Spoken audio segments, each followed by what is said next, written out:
ben, bonjour, merci beaucoup d'être là pour notre 5e séminaire. Je vais être bref. Alors c'est toujours dangereux quand quelqu'un qui introduit dit qu'il va être bref, mais j'espère être rappelé à l'ordre rapidement par les orateurs. Juste pour vous dire que c'est une initiative ça vous a pas échappé, l'École Polytechnique. C'est un groupe de polytechniciens, de polytechniciennes et de polytechniciens qui finalement s'est réuni régulièrement et qui a voulu organiser cette initiative sur le thème de la prévention. L'école polytechnique est assez en fait présente dans la santé, je permets de le rappeler parce que parfois c'est pas si connu que ça. Il y a beaucoup de gens qui sont médecins, dans des responsabilités administratives dans l'industrie. Nous en avons deux ce soir parmi nos orateurs. Et la fondation de l'école soutient cette initiative et je tiens à le remercier évidemment publiquement. Et moi, je représente le Centre de recherche en gestion de l'école polytechnique, qui est un des laboratoires qui est aussi à l'initiative de cette démarche. Alors, la prévention sera-t-elle algorithmique? C'est notre fil conducteur. Donc là, on est au 5e séminaire. Je vais dire quelques mots quand même de résumé, au fond, du feuilleton. Dans les 4 premières séances, on a eu d'abord la confirmation que ça existe. La prévention sera-t-elle algorithmique? C'est une prévention qui est fondée sur les données, sur des outils qui permettent de prédire en fait des survenues de maladies, par exemple en oncologie. Et on a vu qu'en fait les initiatives existent, et que ce n'est pas seulement de la recherche. Il y a déjà des démarches, par exemple à Gustave Roussy, vous avez un programme Interception où vous pouvez être suivi en tant que personne en bonne santé dans une forme de prévention algorithmique. On voit qu'elle est personnalisée aussi, c'est-à-dire que c'est beaucoup plus ciblé que les campagnes de prévention en population générale comme on peut connaître dans les politiques actuelles, pas seulement en France. Ça pose beaucoup de questions sur, on a abordé le modèle assurantiel, sur le fait que ça permet de garder des formes de solidarité. On a eu certaines garanties sur le fait que dans la culture française, c'est probablement pas un risque trop important. Il y a des questions aussi de partage de données. De coût-efficacité, on peut penser que c'est plus coût-efficace que des préventions en population générale, comme donner une consultation à tout le monde à un certain âge. Maintenant, il faut encore le démontrer. Donc on continue notre expérience, aussi l'articulation avec ces préventions en population générale. C'est-à-dire si un jour, ça devient vraiment un fil conducteur des politiques, comment on articule par rapport aux politiques actuelles. Et donc on arrive à la 2e saison avec notre premier séminaire aujourd'hui. Je suis ravi. Le mot-clé ce soir, c'est jumeaux numériques. Donc, une des grandes questions, ça va être de savoir combien de fois on va l'entendre pendant la séance. Je pense qu'on a vraiment un panel remarquable ce soir, les autres fois aussi, mais tout particulièrement ce soir avec d'abord Stanley Durleman. Alors, Stanley, évidemment, j'ai googlisé les différentes personnes, mais Stanley, il a un CV qui est tellement important que je ne peux pas le résumer. Je m'en excuse, mon cher Stanley. Tu es un chercheur très brillant, ça j'ai compris. Tu es de l'INRIA. Tu as aussi un pied dans l'Institut Prairie et tu as aussi un autre pied dans l'Institut du cerveau et de la moelle épinière à la Pitié. Et tu es fondateur d'une start-up qui s'appelle Kernel parmi tes nombreux titres. C'est toi qui présenteras donc sur le jumeau numérique dans le cas notamment de la maladie d'Alzheimer. Claire Bio, alors je ne sais pas s'il faut présenter Claire parce que tu es très présente dans le système de la santé, les gens te connaissent bien, tu es responsable vice-présidente d'Asso Système Santé. Claire est aussi dans ce groupe de réflexion de l'école polytechnique, polytechnicienne, polytechnicien. Et tu portes évidemment des projets avec de nombreuses IHU, je crois 7, avec le jumeau numérique. Donc tu seras une des discutantes.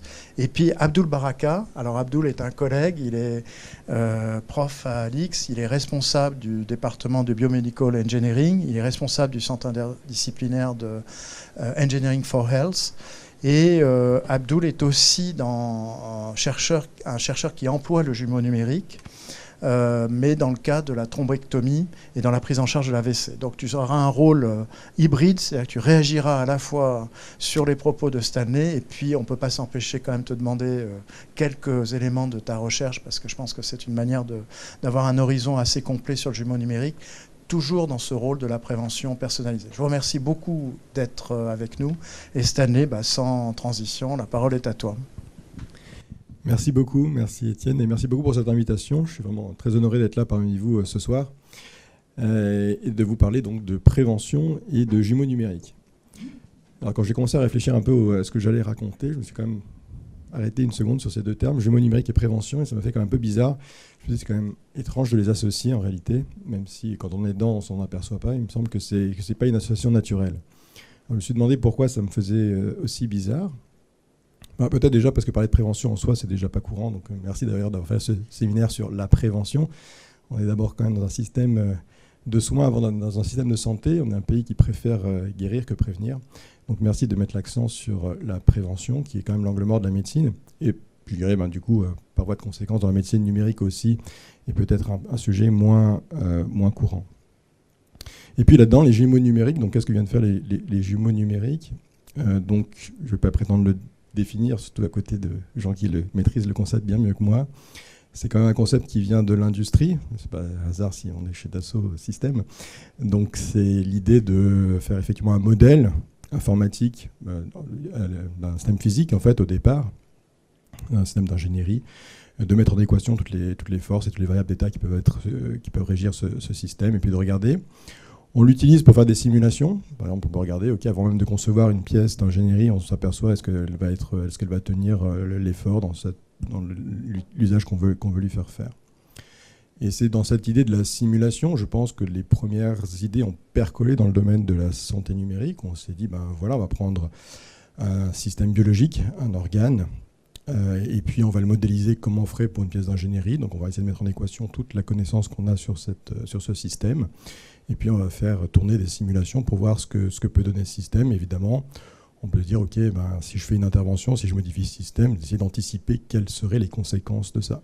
Et donc, je connais quelques exemples. À l'INRIA, par exemple, on fait des modèles du cœur. Donc on intègre toutes les variables physiologiques, électriques, mécaniques. Et puis en préopératoire, on se demande, si je fais tel geste chirurgical sur telle partie du cœur, comment le cœur va-t-il fonctionner après ? Et donc on voit effectivement cette transition jumeaux numériques industriels versus jumeaux numériques en santé, et plutôt à des fins de simulation. Et quand on est dans cette optique, on se demande évidemment qu'est-ce que la prévention va faire là-dedans. Et donc la prévention, en fait, une autre utilisation du jumeau numérique dans l'industrie, c'est faire de la maintenance prédictive. Donc, par exemple, aujourd'hui, il y a des avions, il y a des capteurs partout sur les pièces des avions, et puis on regarde effectivement les efforts qui sont créés dans les conditions d'utilisation, et on essaie de prédire le moment où la pièce va rompre, et on essaie de la changer avant qu'elle ne rompe. Et donc ça permet, ces jumeaux numériques, du coup, d'anticiper effectivement un problème sur une pièce, et donc de maintenir l'avion toujours en bon état. Et donc c'est plutôt cette vision-là qu'on va apprendre, et en se disant, on peut utiliser, si on pouvait faire la même chose effectivement sur un être humain, est-ce qu'on peut modéliser ce qui lui arrive et anticiper évidemment ce qui lui arrive et intervenir avant l'apparition d'une maladie ou d'un handicap. Et donc effectivement, c'est dans cette philosophie-là qu'il faut, je pense, penser l'intervention de ce soir sur jumeaux numériques et prévention. Et ce que j'essaie de vous convaincre dans les quelques minutes qu'on a ensemble, c'est que la maladie d'Alzheimer est en fait un très bon cas d'usage pour illustrer cette complémentarité entre la prévention et je dirais, les systèmes algorithmiques prédictifs qu'on peut donner sur un nom vocable de jumeaux numériques. Alors la maladie d'Alzheimer, tout le monde connaît, tout le monde en a entendu parler, tout le monde s'en fait une représentation bien à lui. On connaît surtout les stades finaux de la maladie, on connaît les pertes de mémoire évidemment, la grande dépendance, l'entrée en EHPAD, l'institutionnalisation. Donc ça, c'est des domaines qui sont très très présents dans la culture populaire et dans l'imaginaire collectif. Curieusement, si tout le monde a l'impression qu'il est plus ou moins familier avec la maladie pour des raisons diverses, je m'aperçois souvent qu'elle est en fait très mal connue, et notamment sur l'aspect de sa recherche et l'état actuel des connaissances. Pour faire simple et rapide, il y a eu des événements majeurs en fait, qui sont apparus dans cette maladie. C'était un peu concomitant avec le Covid, donc ça a été un peu éclipsé. Si on n'avait pas eu le Covid, probablement les essais cliniques dont on aurait le plus parlé, ce n'était pas les vaccins contre le Covid, mais c'était les essais contre Alzheimer.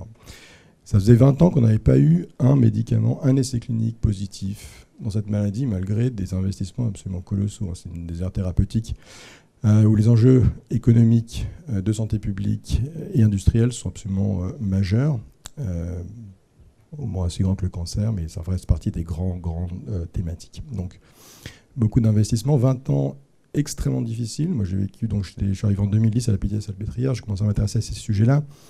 Voilà, il faut se rendre compte de ce que c'est que de médecins qui pratiquent toute la journée la médecine et qui n'ont rien à prescrire à leurs patients, qui s'investissent dans la recherche et dont tous les essais cliniques, sans exception, ont tous échoué. Voilà, donc on est dans ce contexte-là. Tout ce qui existe, c'est fin des années 90, début des années 2000, on a quelques médicaments qui permettent de stabiliser le symptôme en début de maladie. Ils ont été déremboursés en France en 2018. Voilà. Et donc on arrive en 2019-2020 et en fait arrive le premier essai positif sur Alzheimer. Voilà, donc c'est effectivement vraiment quelque chose de tout à fait majeur qui est passé assez inaperçu voilà, pour les raisons que j'ai expliquées précédemment. Et ça avait d'autant plus de raison de faire du bruit que ça a été une approbation qui a été faite dans des conditions rocambolesques. L'industriel avait fait 2 essais au lieu d'1. Il y en a un qui était conclusif, l'autre qui ne l'était pas. L'AFD a fini par approuver. L'ensemble du comité d'experts a démissionné dans la foulée. Il y a eu une enquête du Congrès américain sur des collusions. Donc toute une belle saga à raconter, scientifico-politico-médiatique. Toujours est-il que, donc si j'enlève un peu la fumée, qu'on regarde ce qui s'est passé, on a des nouveaux médicaments aujourd'hui qui traitent ce qu'on appelle les plaques amyloïdes. Donc il y a un des phénomènes majeurs dans la maladie d'Alzheimer, donc l'accumulation de plaques amyloïdes. Ce qui est indubitable et absolument incontestable, c'est qu'on a, et pour la première fois, des anticorps monoclonaux qui arrivent à nettoyer l'intégralité des plaques dans le cerveau. Voilà. Ça s'est fait, ça a été reproduit 3 fois depuis, enfin 2 fois en plus, par 2 industriels différents, par 2 médicaments différents. Par contre, l'effet sur le patient, sur la cognition, sur la perte des facultés cognitives du patient, sont faibles. Voilà. On peut dire qu'elles sont en tout cas discutées. Même si aujourd'hui, il apparaît clairement qu'à des stades débutants de la maladie, l'effet existe, simplement il est relativement faible. Et on arrive dans ce paradoxe que donc on a un médicament donc le premier que j'ai raconté a été retiré, n'est plus vendu aujourd'hui, enfin il n'a jamais été vendu d'ailleurs de fait. Le deuxième qui est arrivé sur le marché, donc quelques années plus tard, lui est sur le marché, il est vendu aujourd'hui aux États-Unis, toujours pas approuvé en Europe, on ne sait pas trop pourquoi. Et il y a eu à peu près 2 à 3 000 patients qui ont été traités pour ce médicament. Pour ce qui est censé être un blockbuster, parce qu'il est censé être le 3e médicament le plus cher de l'histoire de la médecine aux États-Unis. Donc on est sur des millions de patients éligibles, on est à moins de 1 pour 1000 qui a bénéficié du traitement, pour la simple raison qu'en fait les médecins aujourd'hui, et même les industriels et tout le monde se demandent quel est le réel bénéfice-risque de ce médicament. Donc c'est intéressant, on est dans un temps historique, je pense, extrêmement intéressant, où on a cet état de la recherche, où on a des médicaments qu'on a réussi à mettre sur le marché, mais qu'en fait on n'arrive pas à prescrire. Pour un rapport bénéfice-risque qui n'est pas clair. Donc pour comprendre on est en train en fait, d'avoir un changement complet de paradigme, puisqu'on était dans un schéma thérapeutique dans lequel on voulait avoir des médicaments pour guérir la maladie ou pour restaurer, dirons, des symptômes. Et en fait, on comprend progressivement que on est en train de basculer dans un système de prévention. C'est le seul espoir de ces médicaments. Donc, la cascade amyloïde, qui est un des mécanismes fondamentaux de la maladie, se met en place 10 à 15 ans avant l'apparition des premiers symptômes. D'accord ? Il n'est d'ailleurs pas spécifique. Beaucoup de personnes âgées, parfois, ont beaucoup de plaques amyloïdes sans avoir Alzheimer. Donc ça, c'est un autre sujet. Mais on comprend, en fait, que de toute façon, bloquer ce mécanisme n'a d'intérêt que si on le fait suffisamment tôt, avant l'apparition des symptômes, justement, pour stopper le processus de la maladie. Donc c'est un phénomène qu'on appelle de prévention secondaire, d'accord ? La prévention primaire, c'est éviter d'avoir la maladie, donc c'est mettre des préservatifs pour avoir des maladies sexuellement transmissibles, c'est confiner la population pour ne pas attraper le Covid, ça c'est la prévention primaire. La prévention secondaire, c'est qu'on a la maladie, elle est présente, mais on va essayer effectivement soit de la ralentir, soit de la stopper quand elle est là. Et donc on est aujourd'hui, dans ce genre disciplinaire, complètement en train de basculer dans un schéma de prévention secondaire. Alors c'est bien joli de dire ça, mais en fait ça nous met face à des difficultés très, très difficilement surmontables. Donc, ok, j'ai une maladie, d'accord, j'ai un principe actif qui fonctionne, j'ai des malades qui développent la maladie sur des dizaines d'années. Il va falloir maintenant que j'arrive à démontrer qu'en traitant les patients tôt et précocement, j'arrive à, si ce n'est bloquer la maladie, du moins la ralentir significativement.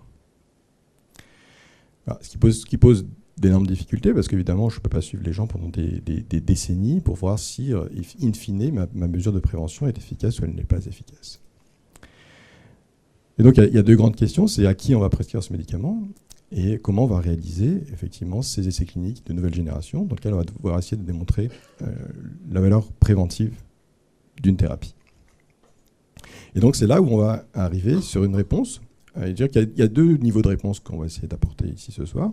Une réponse qui est plutôt de nature scientifique et algorithmique, qui va nous amener directement au jumeau numérique, et une réponse qui est plutôt de nature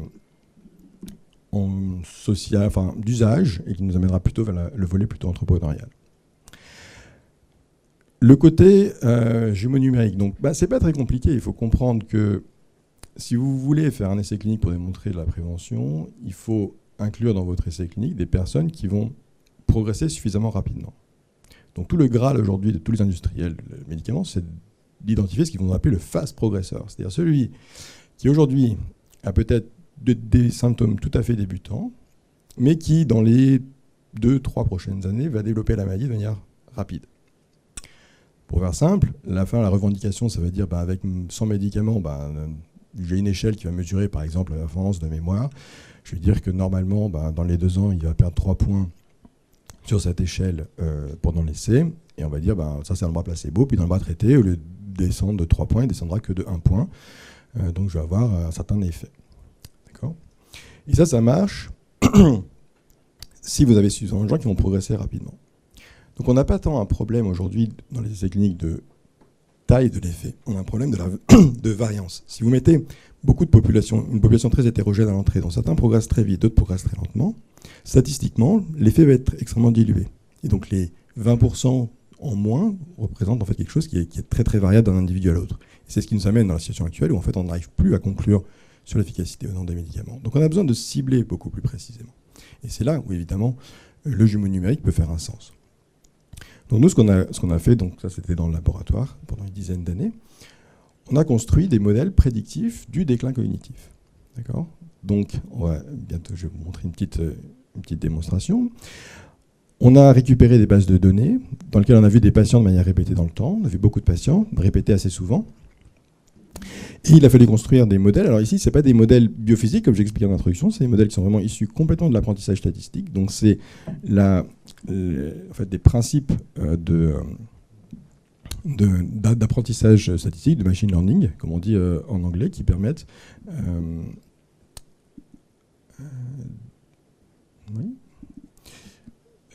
qui nous ont permis de réaliser donc ces modèles. Donc l'ordinateur, en fait, il voit tout l'ensemble de ces données. On a d'ailleurs breveté les principes algorithmiques qui conduisent à ces modèles-là. Et à la fin, ce qu'on a, c'est qu'on a les données d'un patient à un instant ou à plusieurs instants, et le modèle est capable de reconstruire la trajectoire de progression de ce patient. Donc comment ces signes cliniques et ces biomarqueurs peuvent évoluer. Donc il y a plein de versions différentes de ce modèle. Là, je vous montre une version qui est quand même qui est très simple, qu'on a fait pour la Pitié-Salpêtrière. Donc là, c'est en fait l'ensemble des données de patients, hein, c'est des vrais patients. On a construit un modèle sur une base de données historiques qui n'avaient rien à voir, qui sont des données tout à fait externes. Et après, l'idée, c'est de donc on clique sur le nom d'un patient, ici ils sont bien sûr anonymisés pour le besoin de la démonstration. Donc là, on a par exemple un homme qui était en 1935. Et là, il est venu dans le service, et il avait 80 ans au moment où il est venu. Et on lui a fait 2 mesures. Donc une mesure, le MMS, donc beaucoup de gens connaissent ça, c'est une mesure très simple de la capacité cognitive d'un patient. 30, c'est le meilleur score, 27, donc on n'est pas tout à fait clean, mais bon, ça va quand même pas mal. Et ça, c'est une autre épreuve neuropsychologique où on demande aux patients de faire 1A, 2B, 3C. Par exemple, on voit à quelle vitesse il est capable de réaliser cette tâche. Et donc voilà, donc là je reporte par exemple le point pour le MMS, donc il a 27 à 80 ans. Et en fait, ce que vous dit là le modèle, c'est que normalement, donc pour une personne, pour un homme de ce milieu socio-professionnel, en gros, le déclin cognitif normal, il est à peu près comme ça.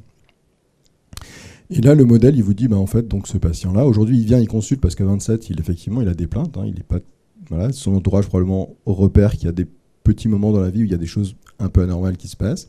Mais en fait, le modèle vous dit que cette personne-là, en fait, elle peut tout à fait être rassurée. C'est quelqu'un qui va très peu décliner.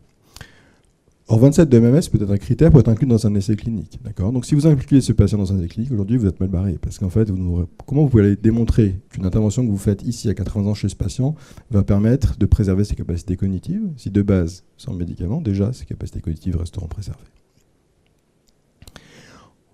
On peut regarder donc effectivement d'autres personnes qui ont moins de chance. Celle-là est venue donc la première fois, donc c'est une femme, voilà, elle était dans 43, 72 ans, elle arrive, elle a son MMS ici à 20. Elle revient, elle a 75 ans, elle a MS à 20. Donc là, il y a quand même une vraie chute. On pourrait se demander, ok, qu'est-ce qu'il y a ? J'ai une donnée également de TMT B-1 ici. Et là, le modèle me prédit qu'en fait, la chute de 7 points, qui est quand même très importante, en fait, malheureusement, n'est que le prémisse, effectivement, d'un déclin cognitif qui va être extrêmement rapide et fulgurant. Donc ici, bien évidemment, personne ne souhaite être cette personne-là, mais c'est une très bonne patiente pour être inclus dans un essai clinique, puisque là, effectivement, c'est le candidat idéal. Mais on ne le sait pas forcément quand on la voit à 72 ans. Et par exemple, vous avez un autre cas, vous disiez, cette personne, vous l'avez vue 4 fois quand même. Elle est venue, première fois, elle avait 28, puis après elle a 25, puis après elle a 25, et là elle a 19. Et vous dites, bon ben d'accord, si vous êtes un neurologue, vous dites, ben ok, je vois la suite de l'histoire, elle ressemblera plutôt à la patiente précédente. Alors, un neurologue aujourd'hui est incapable, même les meilleurs neurologues entraînés sont capables de vous dire qu'est-ce qui arrivera à cette, si je ne sais plus si c'est un homme ou une femme, à ce patient-là. Et en réalité, le modèle est relativement rassurant. Certes, il y a un déclin cognitif, mais en fait, il est quand même d'une vitesse relativement modérée, on va dire, par rapport à d'autres. Donc voilà, de manière très très concrète, ce des modèles très simples qu'on peut visualiser assez simplement, de quelle est la valeur prédictive d'un modèle et comment il peut être utilisé pour anticiper une prise en charge, pour anticiper une prise de décision médicale, ou pour, comme on disait tout à l'heure, inclure un patient dans un essai. Donc ça, c'est la réponse scientifique, la réponse algorithmique, la réponse du jumeau numérique ici, qui repose sur des principes d'apprentissage statistique. Mais tout ça, c'est bien gentil. Ce qu'on est capable de faire ici, c'est de se dire, ok, effectivement, si j'ai des patients en entrée d'un CHU, à la Salpêtrière, je peux regarder tous les patients qui rentrent, je fais tourner le modèle, je dis, ok, ben celui-là je le prends, celui-là je ne le prends pas. C'est un peu plus compliqué en pratique, mais l'idée est là.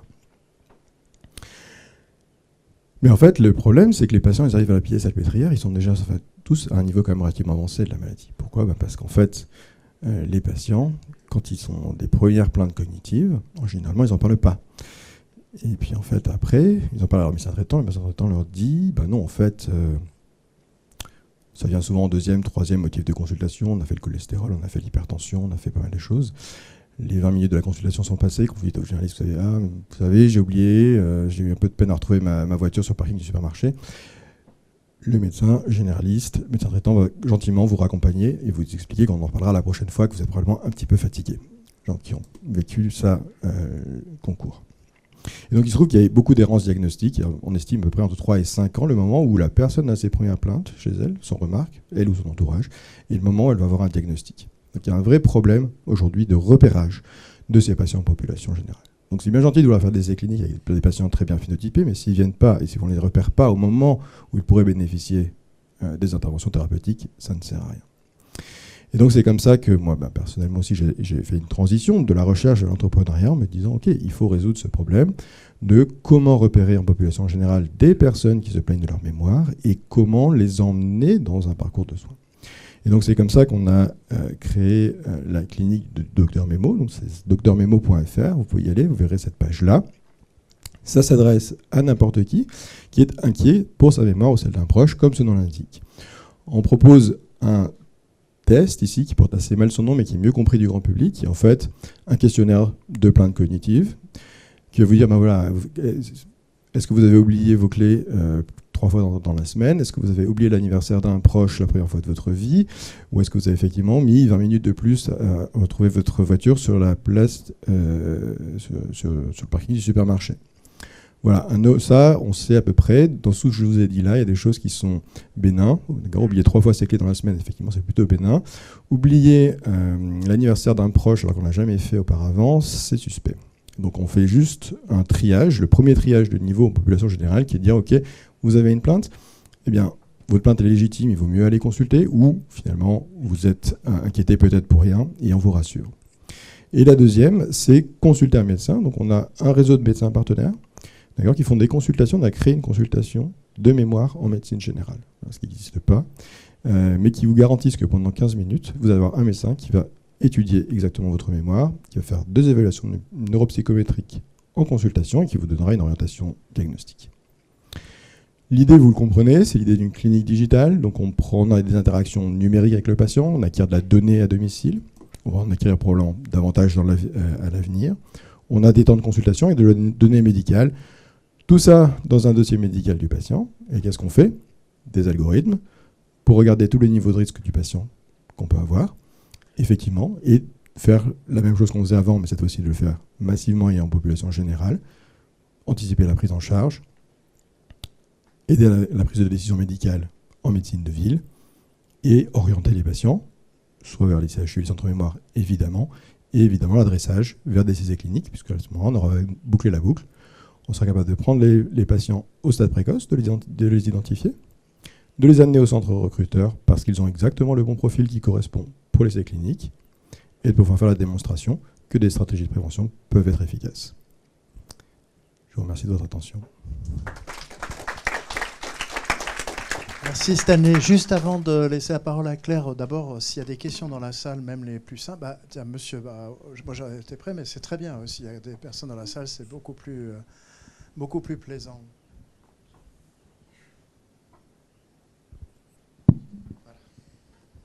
Bonjour, merci beaucoup. Pierre de Bremondars, je suis médecin généraliste et donc je suis au bout de la chaîne. Je suis celui qui commence à voir les patients 4 ans avant, voire 10 ans avant qu'ils viennent chez vous. Parce que du coup, c'est un peu en effet la complexité. Alors on prend le temps de faire les tests, mais il manque, je pense, quelque chose d'assez important dans votre approche que je ne vois ni sur vos sites, ni sur vos publications qui sont sur votre site. C'est ce que vous n'allez pas chercher, c'est-à-dire l'entourage biopsychosocial, qui, on le sait, est majeur dans le déclin cognitif et que je ne vois pas modéliser dans ces choses-là. Et après, l'approche qui me dérange un peu aussi, c'est votre plaidoyer pour les médicaments, la rivastigmine, la mémantine, qui ont été retirés, notamment pour des effets secondaires assez graves, et les médicaments qui ne sont pas encore autorisés pour l'Europe, notamment parce qu'ils causent, dans 30% des cas, je crois, des hémorragies cérébrales. Donc, en fait, si jamais l'EMA ne donne pas d'autorisation, je pense qu'ils ont des bonnes raisons, vu ce qu'ils font passer. Aujourd'hui, il faut savoir qu'en cancérologie, on laisse passer des choses pour amélioration de vie de quelques mois. Donc, si jamais on avait en effet quelque chose qui vraiment pouvait prouver qu'il y avait une amélioration de la maladie d'Alzheimer franche, ce serait assez génial et on serait ravis de le prescrire assez tôt pendant des années. Voilà, on l'espère, c'est pas encore le cas. D'un autre côté, du coup, ma vraie question sur cette modélisation, c'est pas pour apporter une critique, mais des questions et peut-être une solution, c'est comment est-ce qu'on modélise justement ces premières questions-là, cet entourage biopsychosocial? Comment est-ce qu'on sort des tests MMS qui ont été faits il y a 60 ans, qui sont plus si logiques que ça et plus adaptés à nos personnes âgées actuelles? Et comment est-ce qu'on modélise tout ça en médecine générale? Et je veux savoir si vous avez déjà commencé à réfléchir à cette question importante. Merci pour toutes ces questions et commentaires. Donc je vais essayer de répondre. Il y a plusieurs aspects. L'entourage, effectivement, la prise en compte de variables donc psychosociales, elles sont évidemment majeures, et ça je vous rejoins tout à fait.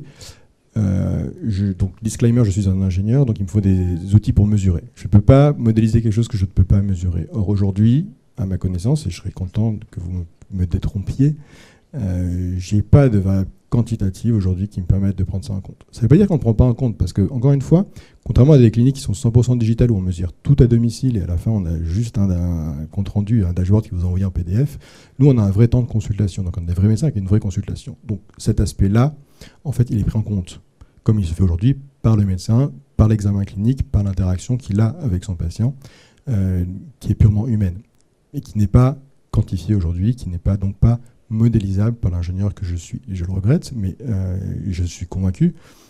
Si j'avais d'ailleurs plusieurs vies en recherche, je m'intéresserais justement à des biomarqueurs des maladies psychiatriques. C'est un sujet qui m'intéresserait fortement, mais force est de constater que je n'ai pas aujourd'hui de solution clé en main pour ça.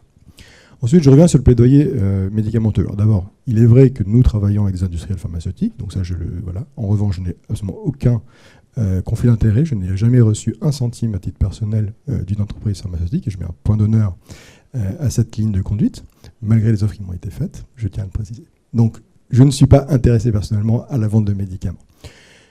Je ne suis pas non plus, donc j'ai pris l'angle aussi pour illustrer le propos, tout ce que j'ai raconté marche très très bien également pour des stratégies de prévention non médicamenteuses, parce qu'il en existe aussi pour lesquelles les niveaux de preuve sont également extrêmement fluctuants, on va dire, non reproduits souvent.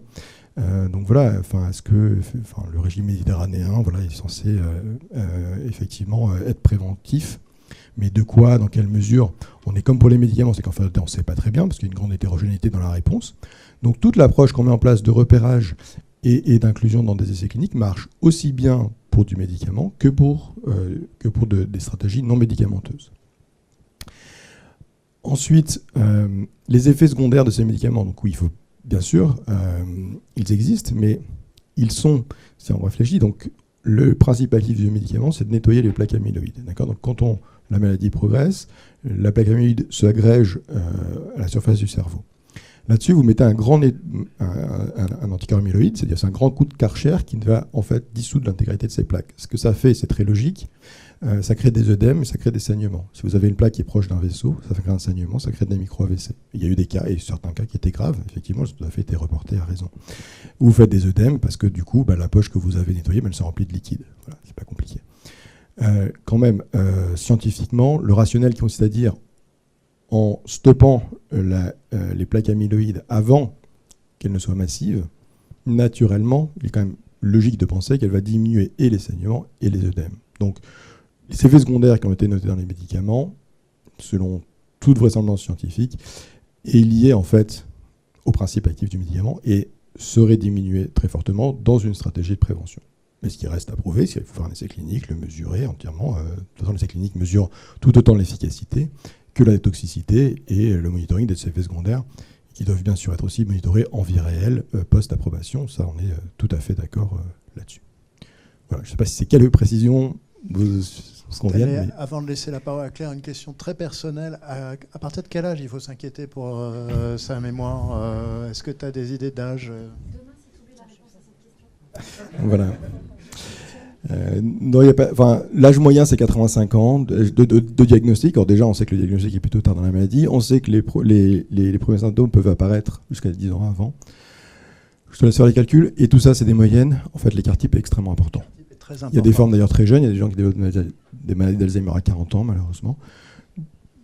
Donc, statistiquement, je ne peux pas répondre à ta question. Mais c'est pas...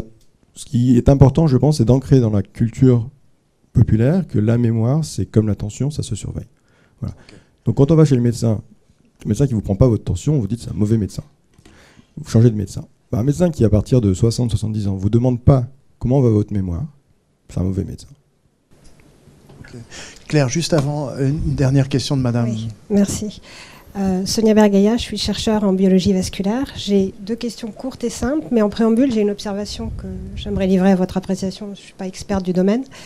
C'est une observation que je tire et de votre conférence ce soir, mais aussi, d'ailleurs, pour celles et ceux que ça intéresse, de l'ensemble des conférences qui vous ont précédé, qui sont accessibles en replay sur le site de l'École Polytechnique. Merci beaucoup. Oui, parce que j'ai pas pu y assister, donc je précise pour celles et ceux qui...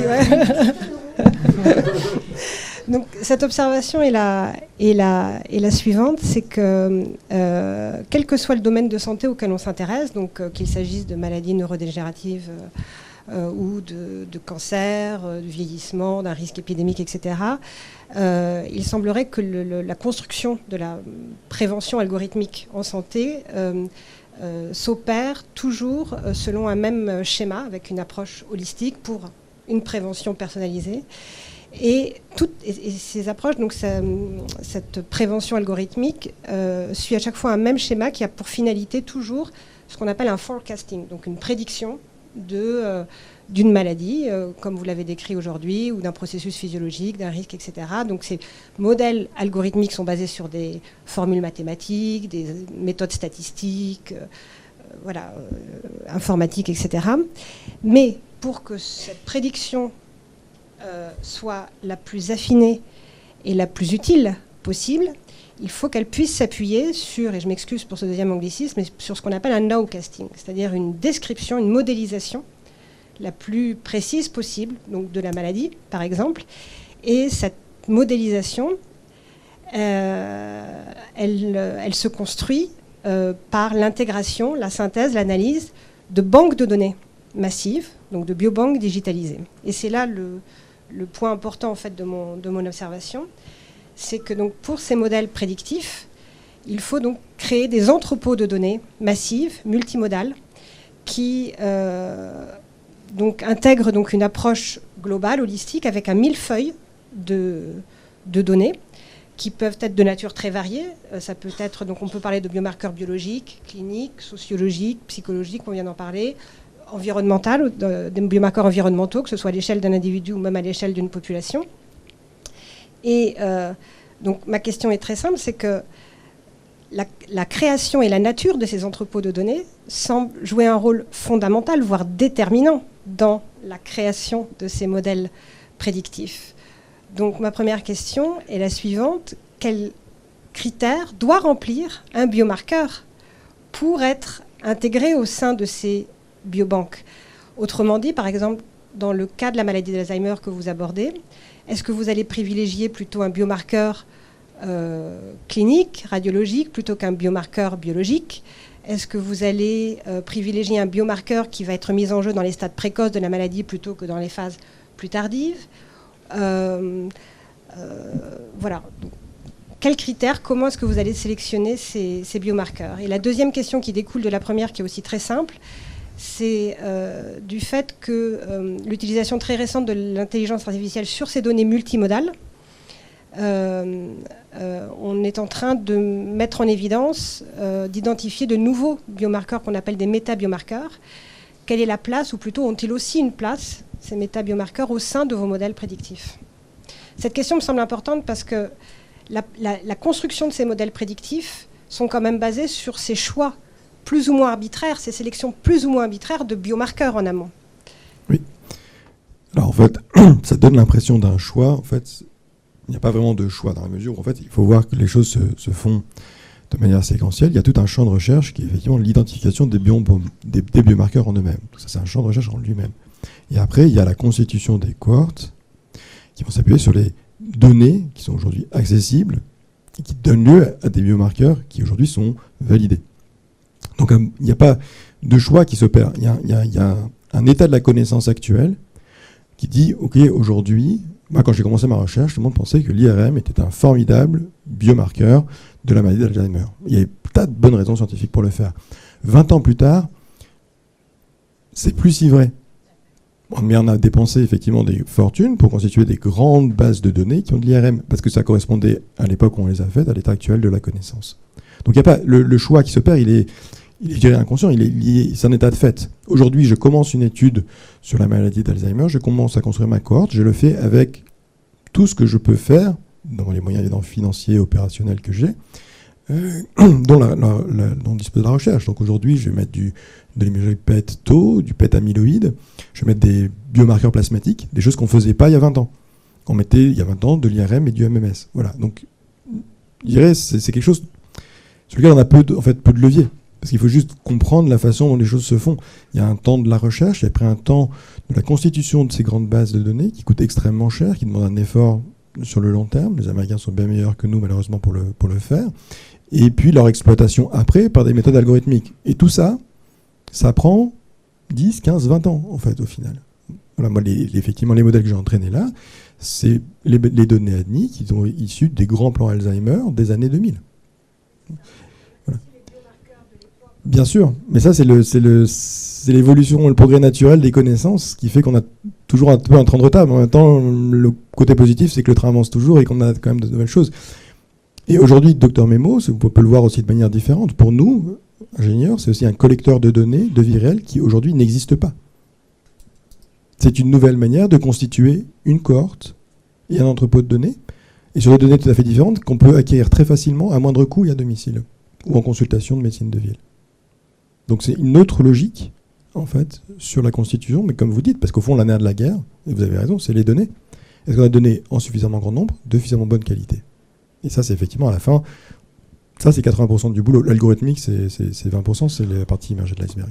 Claire, je vois qu'il y a d'autres questions, mais si vous me permettez, on essaie de trouver un rythme, donc on va laisser Claire réagir et puis on reprendra votre question.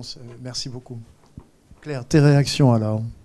Merci. Donc, quelques mots, parce que tu parlais de Dassault Systèmes, et je vais faire le lien avec Jumeaux Numériques, et puis j'avais 3 questions pour Stanley, mais il y en a une qui, je pense, a été bien adressée là, avec la question de madame, donc on gagnera du temps là-dessus. Quand on entend Dassault Systèmes en France, on pense aux avions, Dassault Aviation, et de fait, on est une spin-off de Dassault Aviation.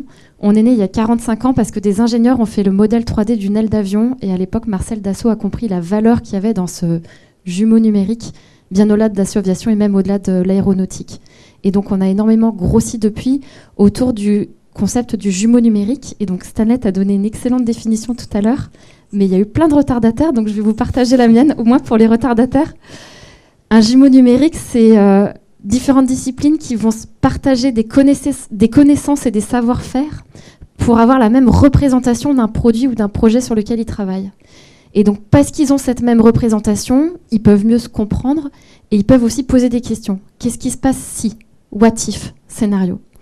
Ce qui est très intéressant dans l'exemple que tu as donné, Stanley, c'est qu'on voit qu'un jumeau numérique, il n'a pas forcément besoin d'être en 3 dimensions, même si c'est ce qui est plus parlant pour notre esprit. On voit l'avion. Et Abdoul aura quelques démos là-dessus, je crois. Moi, j'ai choisi de ne pas vous en montrer ce soir.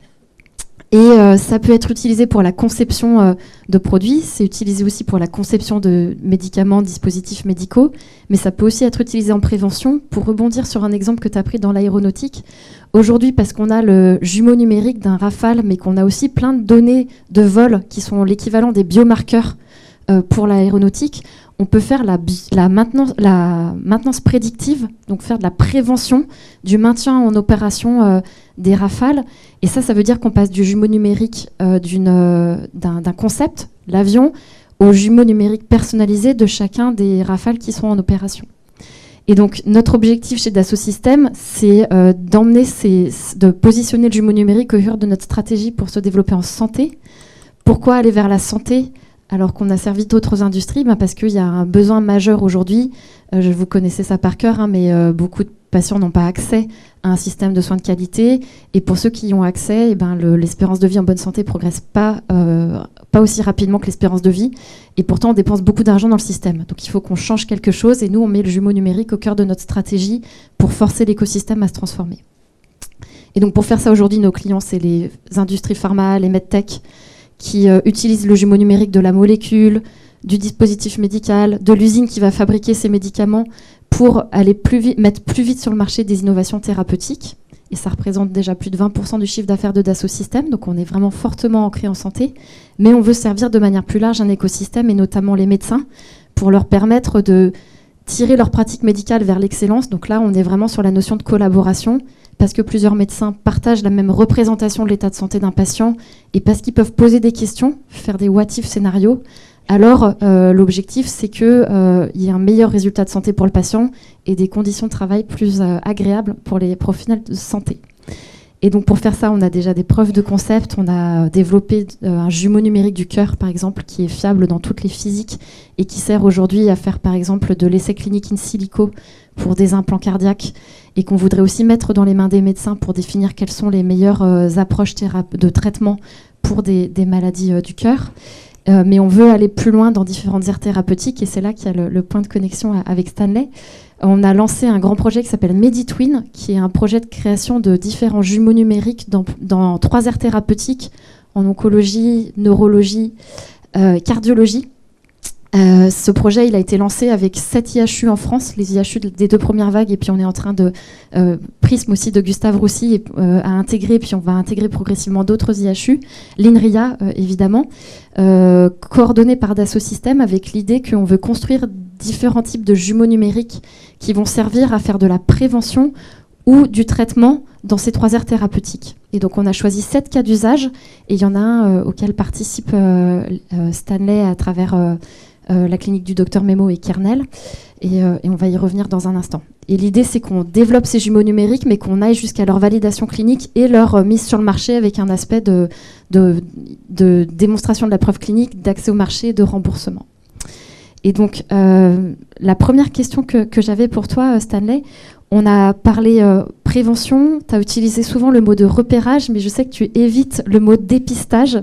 Et donc, je voulais te demander si tu pouvais expliciter bien pour l'audience la différence entre dépistage et repérage, avec une question sous-jacente qui est: est-ce que la maladie d'Alzheimer est prête pour un dépistage de masse ? Alors, je ne suis pas sûr que je sois la meilleure personne pour répondre à cette question, mais je vais quand même essayer. La différence dans le repérage et le dépistage, le dépistage, on le connaît bien, c'est le dépistage du cancer du sein chez la femme, c'est le dépistage du VIH en population générale. Donc c'est une approche massive effectivement sur tout un pan de la population, voire la population dans son intégralité. Et elle est recommandée dans 2 cas essentiellement, quand la maladie est transmissible, ou quand il y a effectivement un schéma thérapeutique. Donc le cancer du sein, on le dépiste parce qu'on peut le soigner. Le VIH, on le dépiste parce que ça se transmet. Le Covid, pareil, on l'a dépisté parce que ça se transmettait. Aujourd'hui, en Europe en tout cas, il n'y a aucune indication pour dépister la maladie d'Alzheimer en population générale. Donc dire par exemple qu'on va faire un test qui resterait à définir sur toutes les personnes de plus de 70 ans par exemple, ce n'est absolument pas recommandé par les autorités de santé, et pour le coup je pense à raison, dans la mesure où on ne remplit aucun de ces 2 critères. La maladie n'est pas transmissible, et il n'y en a pas effectivement de schéma thérapeutique aujourd'hui clair qui permettrait de dire tout patient dépisté qui serait susceptible de développer la maladie, je pourrais vraiment changer sa vie, d'autant que les tests disponibles seraient probablement basés sur des méthodes relativement invasives, donc ils ne seraient pas sans risque. Effectivement, on a un rapport bénéfice-risque ici qui n'est pas favorable. Donc voilà, aujourd'hui en Europe, il n'y a pas de dépistage de la maladie d'Alzheimer. Par contre, il y a un repérage, c'est-à-dire que ce qui est différent, c'est qu'il y a une plainte subjective, la personne se plaint de quelque chose, elle a un signe clinique, et donc il amène à consulter en général son médecin traitant naturellement, qui est le premier point de contact dans le système de santé. Et donc ça, c'est le repérage, c'est-à-dire qu'il y a une action volontaire de la personne, c'est-à-dire je m'inquiète pour quelque chose, je veux avoir une réponse médicale à mon problème, est-ce que j'ai raison de m'inquiéter, voilà, quels sont mes choix. Et donc c'est le repérage, c'est effectivement ne pas rater ce premier maillon, et être capable d'identifier toutes ces personnes-là et d'être sûr qu'on leur apporte la réponse qui est adaptée à leurs besoins en fonction de l'état des connaissances. Et donc autant le dépistage n'est pas recommandé, autant le repérage, je pense, l'est. Et compte tenu des enjeux que j'ai expliqués en début, je pense effectivement il y a pas mal de travail à faire pour intensifier le repérage des troubles cognitifs en population générale. Merci. Ma deuxième question pour toi, elle vise à parler de l'écosystème. Tu es une start-up issue de l'INRIA, l'ICM. Aujourd'hui, tu te développes et tu as choisi de rentrer dans le partenariat de Meditwin. Et je me demandais comment est-ce que ce type de partenariat accélère ta start-up et dans quelle dimension est-ce que tu vas pouvoir accélérer ? Alors effectivement, on est très content de faire partie du consortium Meditwin. L'intérêt majeur qu'on y a, c'est que ce consortium va financer donc pour la partie neurologique une grande cohorte française justement sur des personnes à risque de développer la maladie d'Alzheimer. Donc on est vraiment dans un paradigme de prévention, de repérage extrêmement en amont de la maladie.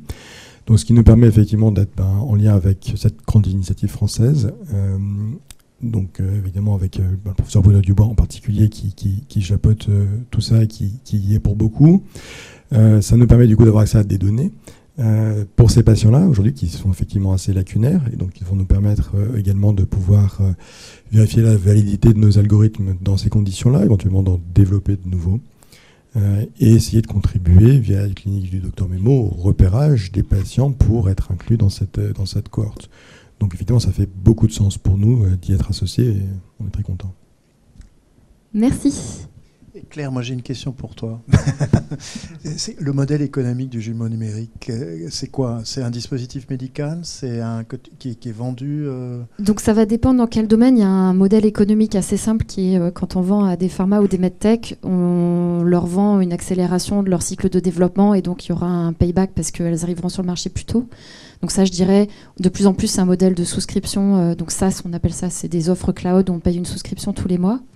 Quand on parle de jumeaux numériques pour un usage par les professionnels de santé, je dirais que c'est tout l'intérêt du projet Meditwin pour nous, c'est de pouvoir tester différents business models. On n'a pas forcément décidé. Ça peut être, avec une démonstration d'efficacité clinique, on peut avoir des payeurs qui ont intérêt à rembourser parce qu'il y aura un meilleur résultat de santé pour le patient. Il y a un aspect médico-économique à démontrer là-dedans. Il peut y avoir un intérêt organisationnel, donc des médecins qui vont se dire « je vais gagner du temps, donc je veux le payer, le prendre à ma charge ». Ça, c'est le modèle Doctolib. Et en revanche, oui, pardon de ne pas avoir démarré par ça. comme ça va impacter la décision médicale, alors ça doit être validé comme un dispositif médical numérique. On dit Software as a Medical Device en anglais. Merci beaucoup. Abdoul, tes réactions et puis peut-être un deuxième cas d'application du jumeau numérique, la vedette de la soirée. Je parle de toi. Merci beaucoup, Étienne. Donc Stanley, merci beaucoup pour ta présentation que je trouvais très intéressante. Et j'avais quelques questions. Première question, est-ce que tu peux nous dire un peu plus sur le modèle? Qu'est-ce qu'il y a dans le modèle prédictif de déclin cognitif? J'imagine qu'il y a des éléments qui viennent des différentes publications sur certains biomarqueurs biologiques, certains effets de médicaments, peut-être l'historique médical du patient, etc. Mais est-ce que tu pourras nous dire un petit peu plus? Alors, les types de données qui sont mises dans le modèle sont effectivement des données cliniques, donc ils sont éventuellement essentiellement des évaluations neuropsychologiques, comme le MMS que j'ai montré. C'est guère plus avancé que ça, mais parce qu'en fait, de nouveau, on reboucle sur la qualité de la mesure. Elle n'est pas parfaite, mais c'est celle-ci. Des biomarqueurs de l'IRM, effectivement, on extrait certains biomarqueurs d'imagerie. Des biomarqueurs biologiques issus du liquide céphalorachidien, qui demain pourront être remplacés avantageusement par des marqueurs plasmatiques qui commencent à arriver pour ça. Et voilà.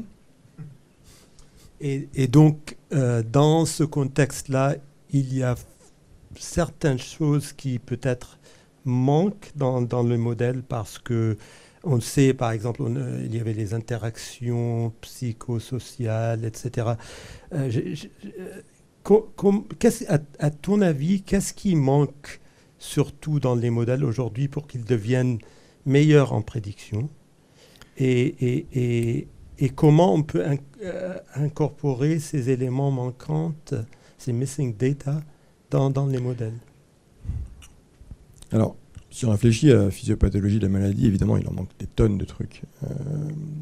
On a essayé d'en inclure beaucoup. Par exemple, sur l'imagerie, c'est assez frustre qu'on extrait de l'imagerie. On a essayé des approches très sophistiquées dans lesquelles on essaye de faire apprendre l'ordinateur automatiquement à extraire l'information pertinente dans toute l'imagerie 3D pour voir celle qui corrèle le mieux avec le déclin cognitif, par exemple. Les résultats sont assez décevants en réalité. À la fin, le common knowledge, ce qu'on sait depuis 20 ans, en fait, c'est ce qui marche quasiment le mieux. On n'arrive pas à battre ça. Donc, ça peut être d'humilité aussi parfois. Moi, je ne dirais pas que c'est pas tant... Enfin, c'est pas qu'on a... On manque de mesurer quelque chose. Le problème, déjà, c'est que ce qu'on mesure, on ne le mesure pas bien. En fait, et vraiment, le plafond de verre qu'on a aujourd'hui, c'est effectivement comment mesurer objectivement une fonction cognitive chez quelqu'un. C'est un problème qui, aujourd'hui, est encore largement ouvert. Oui, quelqu'un m'a dit, le MMS, ça fait 20 ans, 50 ans qu'on l'a. En vrai, je ne connais pas aujourd'hui de meilleures mesures, malheureusement, de ce que c'est que la cognition d'un patient. S'il y en a d'autres, il y a toute une zoologie de tests, bien sûr, mais qui ont tous à peu près été développés à la même époque. Il y a très peu de choses nouvelles, et elles ne sont pas très bonnes. Et l'imagerie, j'en reviens, la grande promesse des années 2000. Alors, tout le monde disait, parce que justement, on n'allait plus dépendre du papier crayon, du patient et du médecin qui note comment le patient fait avec toutes les variabilités. Une étude américaine, on fait passer le même patient, d'accord, dans un scanner, on lui fait passer l'IRM, on le fait sortir du scanner, on le fait re-rentrer dans le scanner, on prend la deuxième image, d'accord, on a 2 images du patient à quelques minutes d'écart. Je fais tourner, j'extrais le volume de l'hippocampe, qui est le biomarqueur qu'on veut dans cette maladie-là. J'ai 10% de fluctuation entre les mesures. D'accord, donc 10%, ça ne veut peut-être pas vous dire grand-chose, mais le test neuropsychologique, le MMS, c'est à peu près du même ordre de grandeur. Donc ce qui est censé être une mesure hyper objective, fiable, reproductible, en fait, est guère mieux. Et ça, c'est tellement... j'ai encore du mal à convaincre les gens, mais vraiment, je la mesure, on l'a fait, on l'a mesuré. Et guère mieux que ça. Donc oui, ce qui nous manque, c'est des mesures fiables, je dirais à tous les niveaux. Mesures reproductibles, précises. Et ça, voilà. Il y a aujourd'hui la mode, il y a tout un champ de recherche très intéressant sur les biomarqueurs digitaux. Donc évidemment, dans le comportement, il y a plein de choses qu'on fait. Moi, je suis persuadé que la façon dont on utilise son téléphone, le nombre de mails qu'on écrit par jour, la vitesse à laquelle on les met, le nombre d'interactions sociales, l'agenda, il y a un nombre de données là-dedans colossal qui doit être capable de décrire de manière assez précise et fine comment le comportement d'une personne est en train d'évoluer. Il y a eu des projets très futuristes. Sanofi et Google ont fait des trucs complètement incroyables. Ils ont rempli des maisons entières remplies de caméras, de capteurs, enfin, des trucs à cette échelle-là. Bon, c'était il y a 4-5 ans. J'ai rien vu en sortir aujourd'hui extraordinaire. Donc ça reste très difficile à faire. C'est aujourd'hui guère plus reproductible, guère plus sensible que ce qu'on a par ailleurs. Donc oui, on recherche encore à trouver les bons outils de mesure. Et on parlait de la psychiatrie tout à l'heure, bah, c'est encore pire. Je veux dire, l'état de l'humeur d'une personne aujourd'hui, comment on peut le mesurer? Et j'étais frappé par quelque chose que tu as dit par rapport au fait que les médicaments ou les drugs qui ciblent par exemple l'amyloïd bêta, etc., finalement n'améliorent pas beaucoup l'état du patient. Donc est-ce qu'on est en train... Je me rappelle à un moment dans ma recherche, j'ai commencé à lire un petit peu sur la maladie d'Alzheimer. Je ne suis pas du tout expert là-dedans. Moi, ce qui m'intéresse, c'est les vaisseaux. Et il y a une hypothèse vasculaire à la base de la maladie d'Alzheimer avec des corrélations entre l'hypoperfusion cérébrale et la maladie. Donc, je ne sais pas si tu as un avis là-dessus.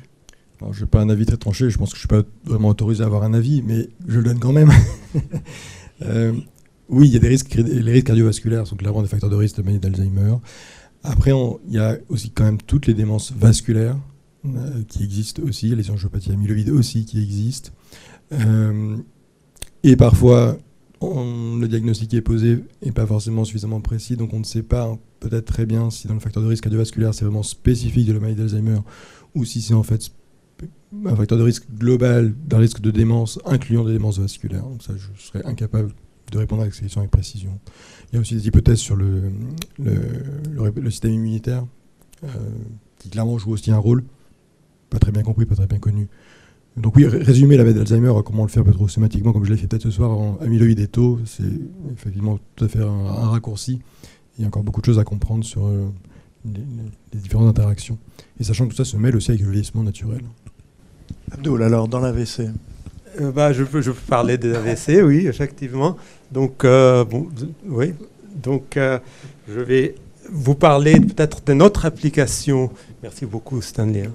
Donc, je vais vous parler d'une autre application de jumeaux numériques. Dans ce cas-là, dans le contexte d'une intervention, un jumeau numérique pour optimiser l'intervention pour traiter les AVC. Donc les AVC, comme vous savez, c'est vraiment un caillot sanguin dans un vaisseau du cerveau. Il y a à peu près 15 millions des AVC dans le monde par an. Il y a à peu près un tiers de personnes qui sont touchées par les AVC qui meurent suite aux AVC, un tiers qui restent très handicapés à la suite de l'AVC. Donc c'est vraiment une maladie très grave. Ce qui est intéressant est que traditionnellement, la façon qu'on traitait les AVC est de donner une molécule qui s'appelle le TPA, le Tissue Plasminogen Activator. C'est une molécule qui est censée dissoudre le caillot dans le vaisseau, mais qui ne marche pas vraiment très bien. Donc ce qui est intéressant, et depuis à peu près 10 ans maintenant, on a des autres technologies pour essayer de mieux traiter les AVC. Et ces technologies-là sont basées sur le concept, ce qu'on appelle la thrombectomie mécanique. Donc si je peux avoir le prochain diapo, s'il vous plaît. En gros, il y a deux types de dispositifs qui constitue le thrombectomie mécanique. Donc on va regarder. Donc là, j'ai un caillot dans le cerveau. Il y a un guide qui va venir livrer un dispositif qu'on appelle un stent retriever, okay, et qui est censé capter le caillot et le retirer physiquement. D'accord ? Donc ça, c'est utilisé aujourd'hui tous les jours dans les hôpitaux, un stent retriever. Il y a aussi un autre type de dispositif qui s'appelle un cathéter d'aspiration. C'est un petit aspirateur qu'on va aller aussi filer dans les vaisseaux pour arriver au caillot et l'aspirer. Donc nous, dans notre recherche, on essaye de comprendre, en gros, la performance de ces dispositifs, quand ça devrait marcher, quand ça ne marche pas, pourquoi, est-ce qu'il y a un dispositif qui pourrait marcher mieux qu'un autre, est-ce qu'on peut faire une intervention personnalisée basée sur ce type de dispositif. Donc le prochain slide, s'il vous plaît. Donc on fait en fait des modèles numériques, des modèles sur ordinateur, de ces processus. Donc on peut par exemple avec le StentRiver venir et essayer de simuler le processus de retirer un caillot dans un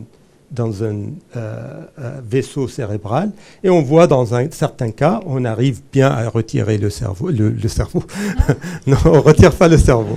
On garde le cerveau dans la tête, on retire le caillot. Mais dans d'autres situations, on n'arrive pas avec le même dispositif, le même vaisseau, ça ne marche pas. Alors la question est pourquoi, et la raison prochaine est qu'il y a différents types de caillots en fait qui peuvent être à la base d'un AVC. Il y a ce qu'on appelle les caillots rouges, il y a les caillots blancs, et il y a des caillots de différentes couleurs entre les deux. C'est lié à la composition en fait du caillot. Les caillots rouges sont très riches en globules rouges, très pauvres en protéine qui s'appelle la fibrine, et les caillots blancs, c'est le contraire. Et les caillots entre les deux, c'est des différents mélanges de ces composantes. Alors, le problème aujourd'hui est que dans les systèmes d'imagerie, on ne sait pas, on ne peut pas dire quelle composition a le caillot. Et ce qu'on sait est que si on savait la composition, on pourrait décider quel dispositif marcherait mieux. Parce que les caillots rouges sont mieux retirés par un StentRiver et les caillots blancs sont mieux retirés par un cathéter d'aspiration.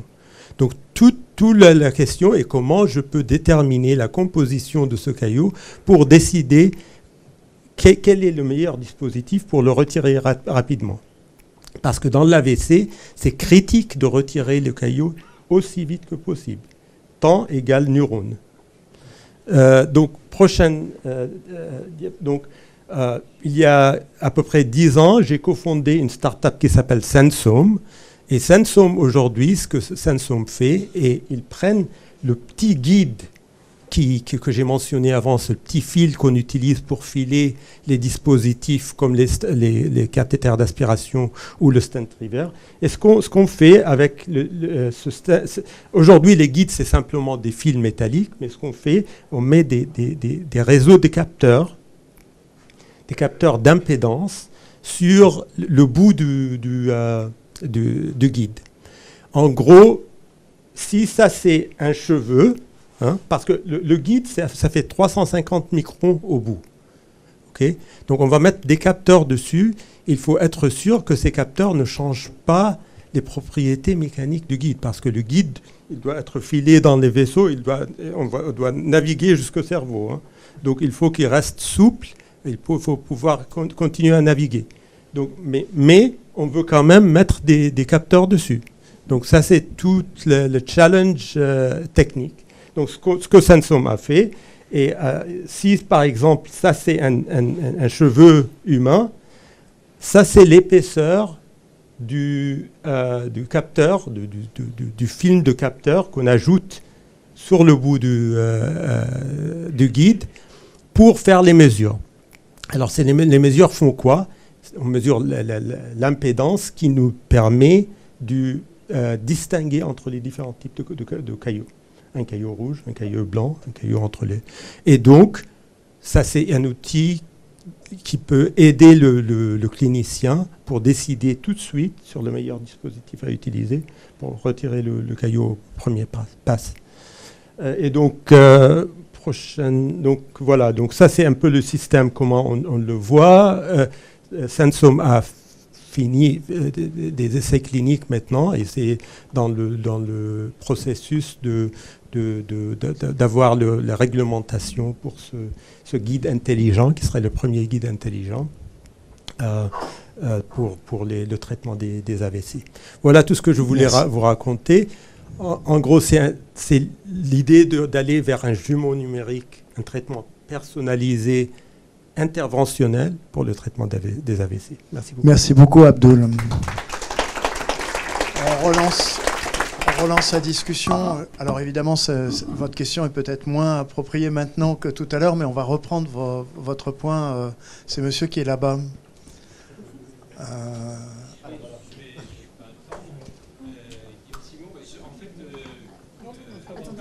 J'étais très intéressé par votre expression de besoin d'améliorer la mesure sur la neuropsychologie et donc les tests cognitifs. Et j'ai le plaisir quand même de vous dire qu'il y a une solution et qu'on l'a développée. Elle s'appelle MindPulse. Elle est à base de mesures de temps de réaction. Et je pense que par rapport à la MMS, avec une solution digitale qui est capable de sortir 15 indicateurs, on est dans une autre génération avec une capacité et des développements en IA, parce que quand on a des données, on peut en faire des choses. Donc voilà, rapidement, on a une solution qui, je pense, est intéressante. Donc, je fais en même temps une proposition de collaboration. C'est bien reçu. Pour pouvoir explorer. On peut en parler tout à l'heure. D'autres, monsieur? Vous êtes une autre proposition de collaboration ou juste pour savoir Bonjour, merci pour votre présentation. Vous parlez effectivement de la psychiatrie et je représente la psychiatrie à travers la Fondation Fondamentale, qui est une fondation de coopération scientifique qui coordonne une cinquantaine de centres experts pour juste un petit peu donner le contexte à tout le monde, et surtout qui va piloter une étude clinique, une grande cohorte de 3000 personnes où on va essayer de collecter le plus de données le plus large possible. Donc c'est des données digitales, c'est énormément de tests neuropsy, c'est des tests, donc la majorité PHQ-9, GAT7, des tests un petit peu classiques, de la bio, et à partir de la bio, donc il y a des échantillons de sang, échantillons de sang, échantillons de salive et de la selle, d'IRM, et à partir des échantillons biologiques, on essaie d'extraire de la génétique, donc full génome, on essaie d'extraire le plus d'informations possible, de la métabolomique, la multiomique, etc., etc. Quelle approche méthodologique on doit faire, et c'est peut-être une proposition de collaboration, quelle approche méthodologique on doit faire, parce que là l'idée c'est de dire on essaie de prendre le plus de données possible et on essaie ensuite de phénotyper à travers ça. Parce qu'on veut, dans 10 ans, redéfinir la psychiatrie. Redéfinir ce qu'est le cas de schizophrénie, parce qu'aujourd'hui on sait que la définition de la schizophrénie par le DSM-5 n'est pas bonne. Tout le monde le sait, mais on l'utilise quand même parce que c'est la meilleure qu'on ait.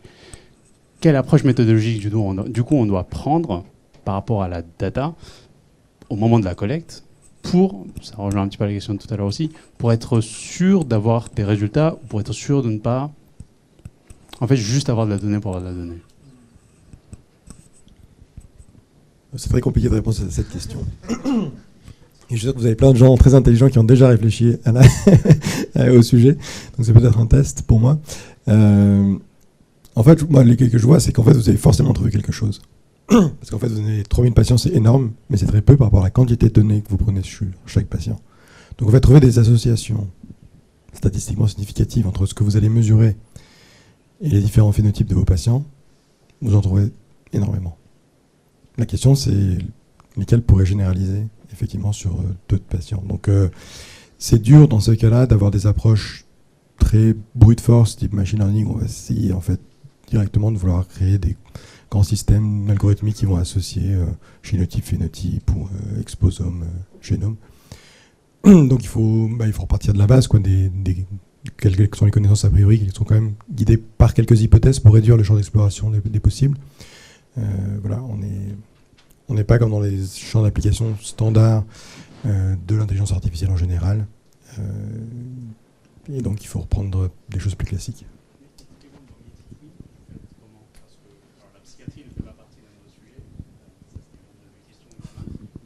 Comment vous faites pour les autres maladies, pour être sûr de voir quelque chose, ou est-ce que vous avez des comparatifs par rapport aux maladies différentes? Parce qu'une autre question derrière, c'est est-ce qu'il y a vraiment, en tant qu'ingénieur, besoin de distinguer l'oncologie de la cardio? Alors, il n'y aura pas une réponse one size fits all. C'est d'ailleurs aussi pour ça qu'on a pris différents cas d'usage dans différentes aires thérapeutiques. J'ai envie de dire à chaque fois, pour nous, la force du modèle, ce sera de la relier à ce qui est connu en biologie. Et donc, mais c'est un peu le sens de ta réponse, hein, c'est de dire qu'est-ce que je connais déjà de la biologie, en quoi ça oriente mon modèle. J'injecte ce que je connais déjà dans le modèle, je fais des prédictions, je mesure l'écart entre la prédiction et le réel et j'apprends. Donc ça me permet de marquer un point qui me paraît évident, mais je vais le marteler. Un modèle, il n'a pas besoin d'être parfait pour être utile. Il est utile à partir du moment où on va... donc un modèle ou un jumeau numérique, à partir du moment où on partage de la connaissance, où ça permet déjà de se mettre d'accord sur la représentation de l'état de connaissance sur un sujet. Et après, on va aller confronter cette compréhension et cet état de connaissance avec le réel, avec les mesures qu'on va faire. Et donc, il rend plus intelligent sans être parfait. Et puis évidemment, le but, c'est de l'améliorer pour qu'il soit de plus en plus fiable. Merci. Oui.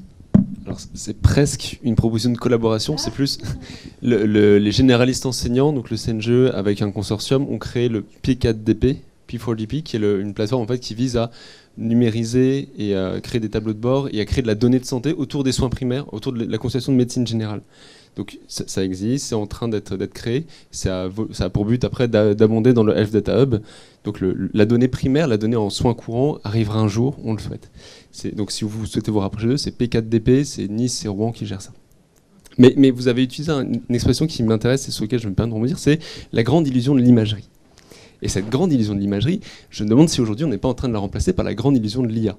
Et j'aurais voulu avoir du coup votre avis d'expert sur l'utilisation, si moi je me place du coup sur la consultation, sur le soin courant, de l'IA, que j'espère un jour arriver à utiliser en consultation pour à la fois m'aider à noter ce que je passe en consultation, mais aussi à générer du coup de la donnée sur ce que je fais en consultation, sur les échanges avec le patient, voire sur ce qui se passe avec tous les professionnels de santé. Ça c'est un peu le projet que j'essaie de faire avec l'Institut de Jean-François Ray, qui est un autre institut de recherche plutôt de soins primaires, pas que médecins généralistes. Et donc en générant des données avec cette IA, est-ce qu'on vous pensez qu'on puisse arriver derrière à créer un outil qui va servir à la prévention, notamment via la reconnaissance du langage, qui est quand même la grande évolution des 5 dernières années avec les LLM. Est-ce que ce langage-là, naturel, qui s'adapte en plus aux différentes ethnies, aux différents niveaux de langage, pourrait nous permettre de générer des marqueurs, peut-être pas des biomarqueurs aussi précis qu'une plaque amyloïde, mais qui pourraient permettre, dans l'affluence, à la fois en utilisant l'affluence, à la fois en utilisant les vocabulaires, justement d'avoir des indicateurs pour le praticien, peut-être de faire un test. Est-ce que c'est quelque chose qui est envisageable? Et si oui, à quelle échéance? Oui, je pense que c'est une très bonne piste de recherche. Oui, mais peut-être que ce sera une grande illusion. Hein. Ça, c'est l'avenir seulement nous le dira. Il faut bien essayer pour le savoir. C'est quand même la beauté de la science. Il faut quand même avancer, essayer. Puis on fait plus d'erreurs que de succès, mais c'est ça qui nous fait avancer. Donc, bien sûr que c'est assez évident ce que vous dites hein, sur l'analyse du langage. Après, l'affluence, par exemple, dans la maladie d'Alzheimer, c'est pas non plus. Ça a joué un rôle, notamment plutôt dans la perspective d'un diagnostic différentiel. Le trouble amnésique pur, c'est peut-être moins évident de le mesurer par ce biais-là, mais il est possible qu'il y ait d'autres types de capteurs, d'interactions qu'on peut avoir avec un patient. On peut imaginer, je pense, beaucoup de choses. Donc, faut le faire, faut le tester, puis on saura.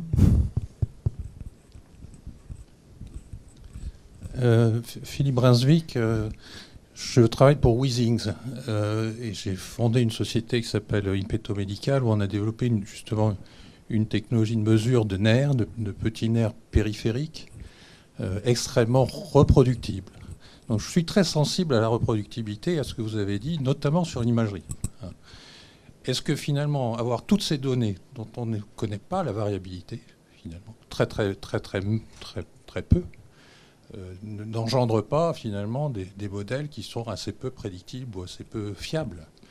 Et est-ce qu'une solution, c'est pas justement d'avoir beaucoup de données à la maison sur les patients? Alors là, on en a des milliers et des millions.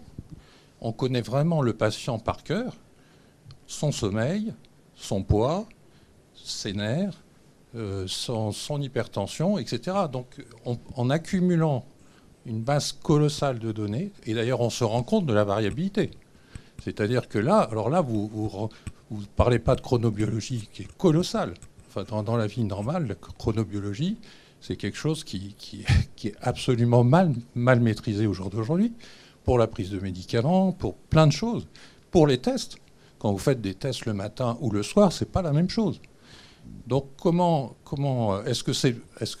vous pensez que cette solution peut améliorer les modèles à terme?